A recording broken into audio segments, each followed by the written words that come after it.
My name is Nita Kurmins Gilson. I am the Executive Co-Director of ProduceGood. We are a food recovery nonprofit in San Diego.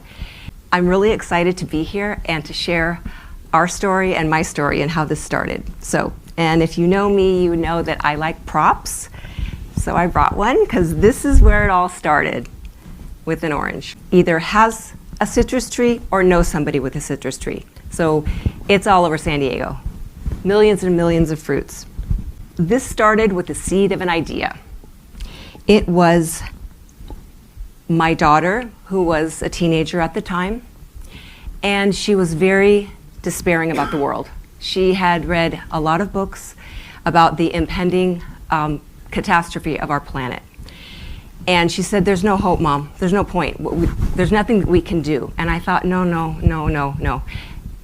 We can't give up. Like, you can't just, in someone so young, I could not stand to see that kind of despair. So I know we can't hardly do anything. And if you do one thing, it's better than no thing.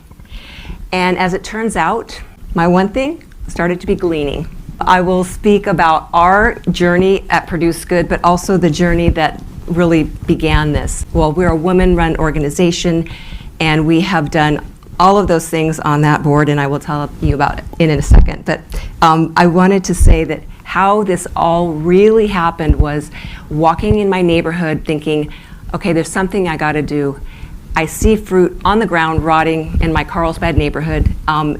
It was just a terrible thing. You see it on the ground, the waste, it feels bad. Waste just feels bad.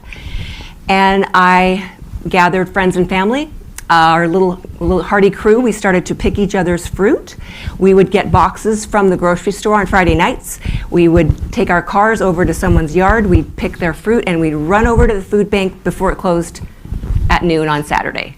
And that was the very beginning of Crop Swap. That was a very small grassroots organization that really, I started in 2010. And what I found out was what we were actually doing is called gleaning. And if you haven't heard the word, it is an ancient practice done by farmers who take the four corners of their fields and they leave them unpicked for the widows and orphans. It's an early form of social welfare to help those who could not help themselves.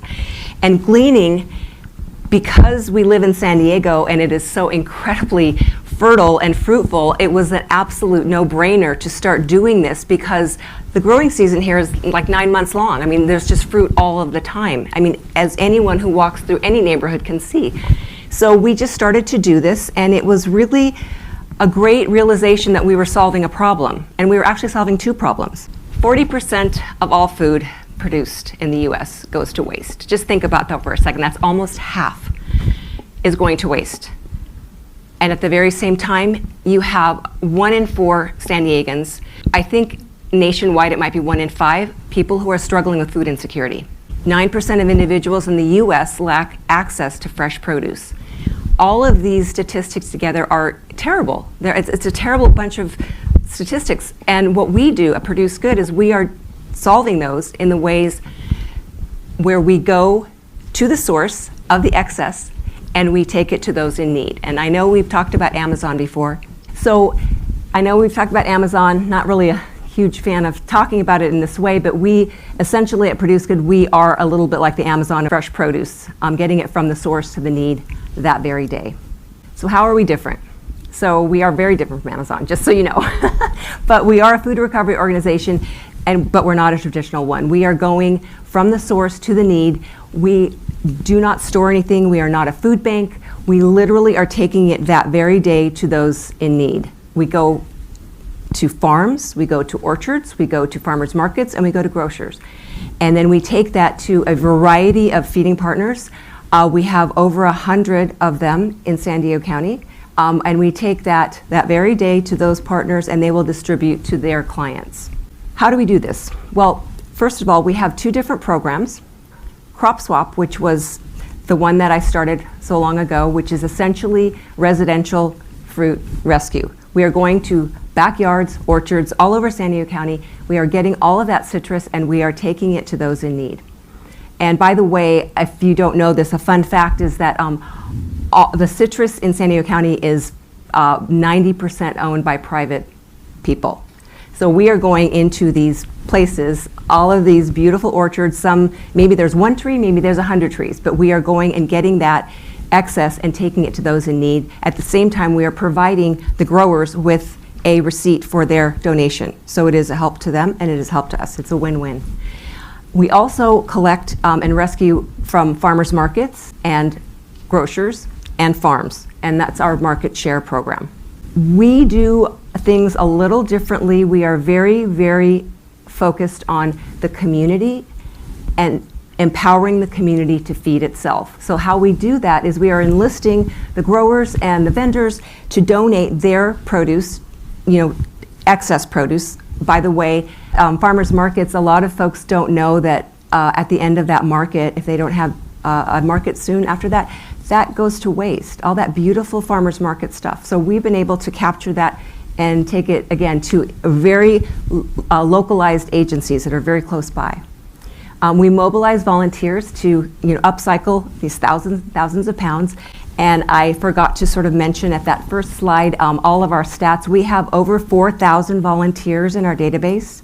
We have over 800 growers and farmers who participate and donate. And we have over 100 feeding partners. So we have quite a large network that started all from just a seed of an idea. So anyone can do it. It is simply a matter of seeing what that problem is and being able to figure out a solution.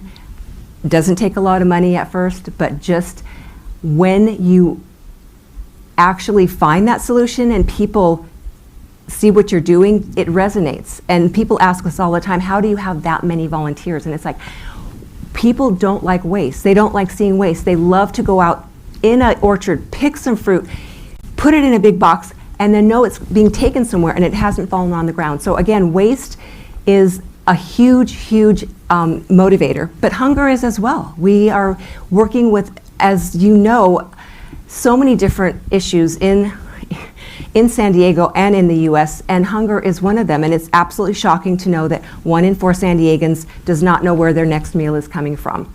So again, we're tackling both issues, hunger and waste, at the same time while we're building community. You all know food banks, and they're wonderful. But the model that food banks have is not very efficient. It is a large repository for all excess food, all different kinds of food. And it's more of a hub and spoke model. You have all the people they're serving all around, but have to come to this centralized location. A lot of people can't do that. A lot of people don't have transportation, they have issues. There's lots of difficulties and challenges for folks to get to that centralized place. So where we are different, we are transporters. We are moving it from the source to the need. We literally are taking it out to where the people are, because we do not have a hunger problem in the US. We have an access problem. The people who need it cannot get it. And so this is one of the things that is our strength, is that we are able to mobilize all of these volunteers and all of these different partners to get it to those folks who need it. Out in East County, we work with a lot of indigenous, the tribal communities. We are going to the places where they can't get to. So again, we are very different. We're small but mighty, is what we like to say. Why is reducing food waste important? You may or may not know, but there is a law that's been passed 5 years ago or so called SB 1383. It's a state mandate that requires all cities in the US to reduce their food waste by 50% by the year 2030, which is not going to happen. I mean, it's very, very ambitious goal, but this is what the mandate is, and this is where we come in, especially because we've already been doing the waste reduction all along. By the way, we have diverted over 1,000 tons of perfectly edible fruits and vegetables from going into the landfill. So we are already doing this work, but this is where we fit in here. So if you guys have ever seen the pyramid of food, the best uses for food, it's an upside down triangle. Maybe you haven't, but this is the new EPA model, which is more like a horseshoe. And what it's basically saying is the dark green is the best use for food. It's to produce less and to eat all of it, right? The next step would be to donate and upcycle, which is where ProduceGood comes in. It goes down, next it would be to feed animals, next it would be to compost, next it would be, the worst case is the landfill, because we all know that food waste is a very large contributor to methane gas. In fact, it is 84 times more potent than carbon dioxide. And one of the statistics we always use is if food waste was a country, it would be the third largest in the world. I mean, it is an absolute huge contributor to a lot of global warming and climate issues. So to reduce food waste is absolutely imperative. And this is what we are doing in our way. We are reducing that every single day. We have about 800 events we're doing each day. We have a staff of 5.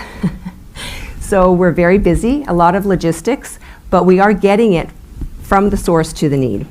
And we work now with 5 of the cities in San Diego County, put their action plans together, and they have put us into their plan. So it's basically we are being able to replicate our model of food recovery in this way, and they are able to then also, they're benefiting from the diversion that we are creating. And we are also working within their city to be able to empower their own community to feed themselves. So for example, if we are working with the city of Escondido, we will then plan on any of our food recovery events in that area, either backyard or farmers market or farms or markets, and we will have our volunteers collect that, and then we are taking it immediately to an Escondido food feeding partner. So it's staying in the community, small carbon footprint, very, very community centric, and that is really the only way that we see any change happening. The top down,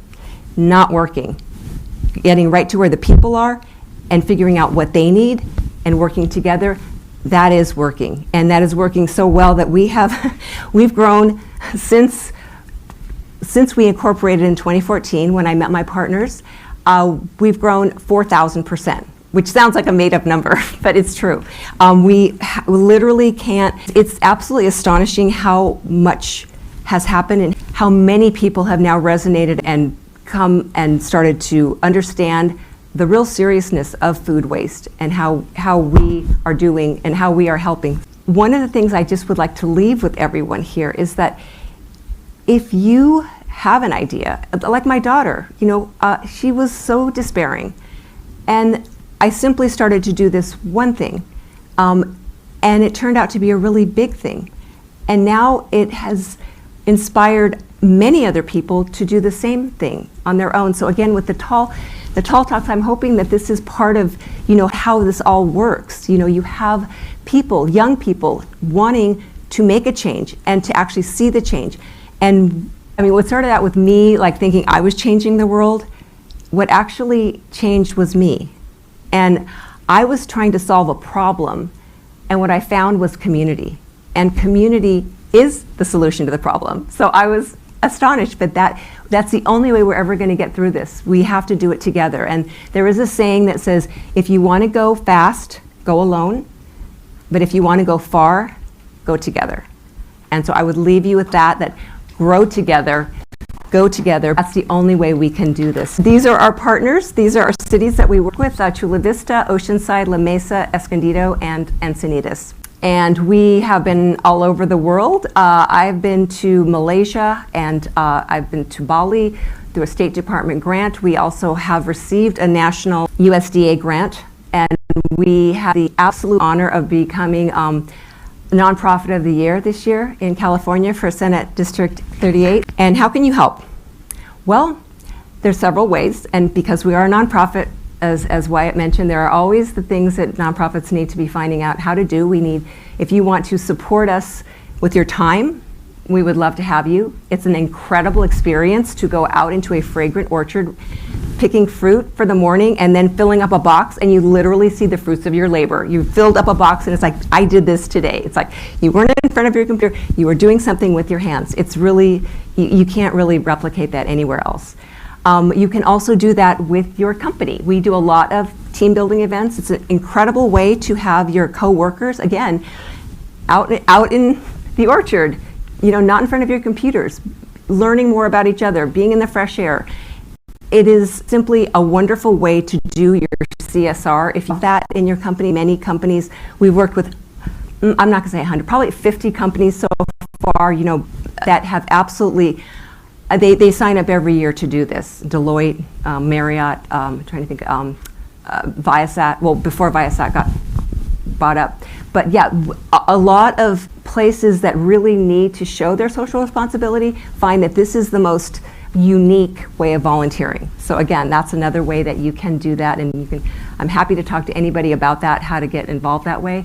You can also share your bounty. If you do have a fruit tree, or you do know someone with a fruit tree, let us know. We will come and pick it, and we will take it to our local partners. So it is such a wonderful way to be able to give back to the community. And by the way, the growers and the farmers that we work with, all of the fruits and vegetables that they donate, we give them a tax receipt. So they are getting credit for what they do. So it's a win-win.